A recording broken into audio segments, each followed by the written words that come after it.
Shalom, my name is Yoshua Yaakov. Um, I'm an American citizen, didactic scientist. I live in Jerusalem.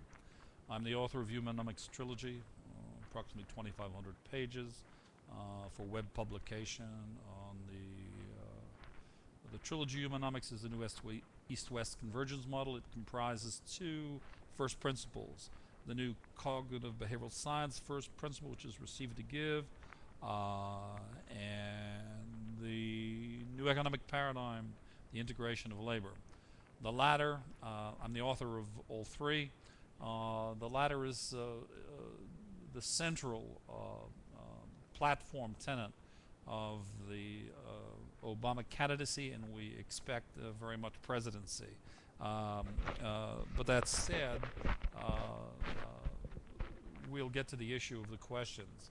First, Ann Coulter we're talking about, and the question that has been relayed to me, and I don't know if it's accurate because the medium has got a lot of noise in the slip screen.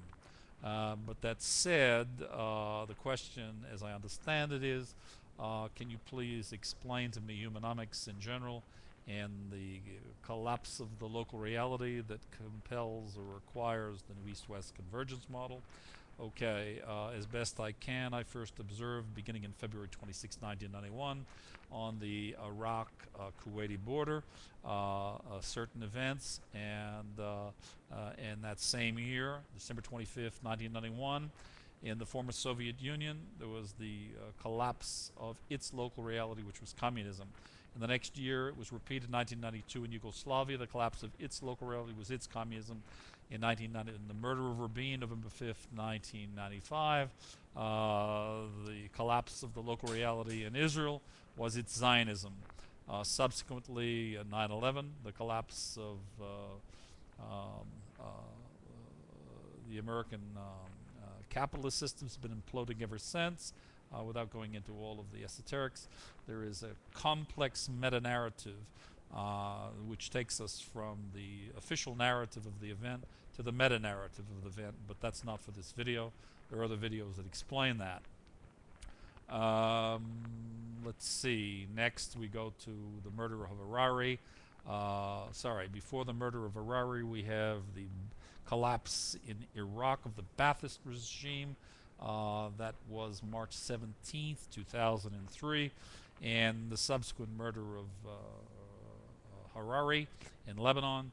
So it's spreading around the globe. The collapse of the local reality means, in very general terms, most deliberately chosen to stay within the confines and limits of this medium, is to say that whatever is on the individual, family, communal, national level that expresses the grammars, either psycholinguistic, cognitive, behavioral, or psychosocial, of what is seen as the central organizing entity, principle,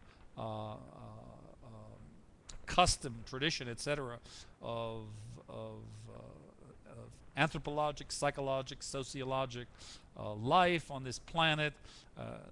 In the generality, when that collapses, that is, for man and mankind, the collapse of local reality. In very broad stripes, in general terms, the collapse of local reality means also it means different things to different people, but in broad stripes, to the religious, regardless of whether Christian, Muslim, Jewish, to name just the three monotheistic religions, it means the end of man and mankind's exile and the ascent to the quantum reality, which is by most defined as redemption. But it has specificity. The central organizing principle of exile of man and mankind was giving to receive, I give, I get.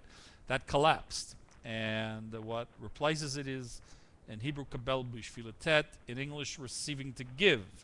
That's far more complicated. This embodies the central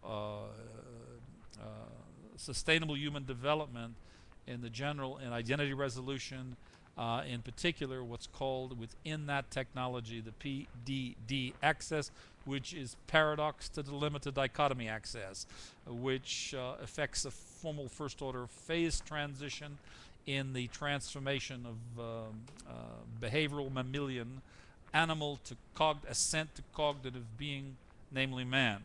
And in secular terms, it is the pre-modern modern ascent to the post-modern era based upon the new cognitive behavioral science first principle, receive it to give. So whatever makes you happy. Here is Hitchens running his mouth. You have to name for me, blah, blah, blah, blah, blah.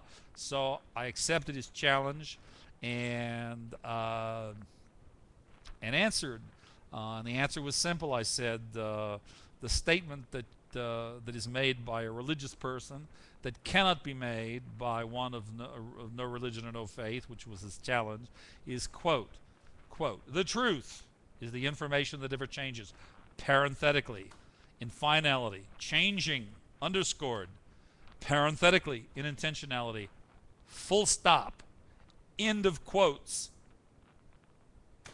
The truth is the information that never changes, parenthetically, in intentionality, close parens, changing, parenthetically. Sorry, I'm going to say it again. I was going too fast. Quote, the truth is the information that never changes, in finality, parenthetically, changing, parenthetically, in intentionality, close parens, full stop, end quote. That's the answer. And so at Humian, what did we do? We got from all of his groupies personal attacks, libel. Well, you haven't answered, blah, blah, blah, you don't understand. Well, the truth of the matter is, Hitch has got a hitch in his get-along, and he's hiding, and the challenge was met, and he made it on television on Joe Scarborough's program on NBC. Okay, so, and far more importantly, your question is a good question, and I thank you for it, and I trust that the sources are reliable, and having said what I've said, there's probably only really one more thing that is really significant, and it is this.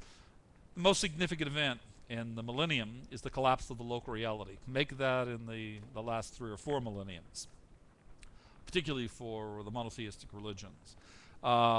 It's a different world. The best way to describe it, you know, Nietzsche predicted nihilism, but even Nietzsche himself did not understand the context in which it would manifestly appear and actually attain. That is precisely what has happened. It's ground zero across the world, around the globe, everywhere. Okay, and it isn't going to. On no level will man or mankind escape it. On the individual, the family, the community, the national, all humankind is undergoing a fundamental first-order phase principle change of sign. A formal first-order phase transition is in process, and the change is massive. At the same time, the old macroeconomic model of the Industrial Revolution, division of labor, has also collapsed under the strain of $135 a barrel, going to 150, going to 200. America, Japan, they're imploding. They're not competitive, and the new economic paradigm is the integration of labor. This is the central organizing principle of soon to come out of the platform committee of the DNC. I would love to have seen it come out of the GOP, so you're smart and influence the GOP, get them to wake up also. But this is what has to be made into national development policy, has to be developed, culture-ed, implement. It will transform, retool, retrain, or reeducate the entire workforce. It'll take the American economy from 14 trillion to 45 to 50 trillion, eliminate the deficit, the trade deficit, the social security deficit. It will provide for national insurance with surpluses. It will do a lot of very good things. Supply side, it'll take a 5 trillion investment, but 60% of that will come from the G9. Only 40%, it'll be amortized over 20. It's a win-win situation. Come on, Ann. You're a very articulate person. And by the way, the world-class scientist who developed Humanomics in general, the new economic paradigm, is under house arrest in Israel. You're a constitutional lawyer by training. Help! Anyway, that's a political issue, a geopolitical issue, an international political issue, but it's not very pleasant. But I'm a stubborn person. What can I say? Thank you for listening. Shalom.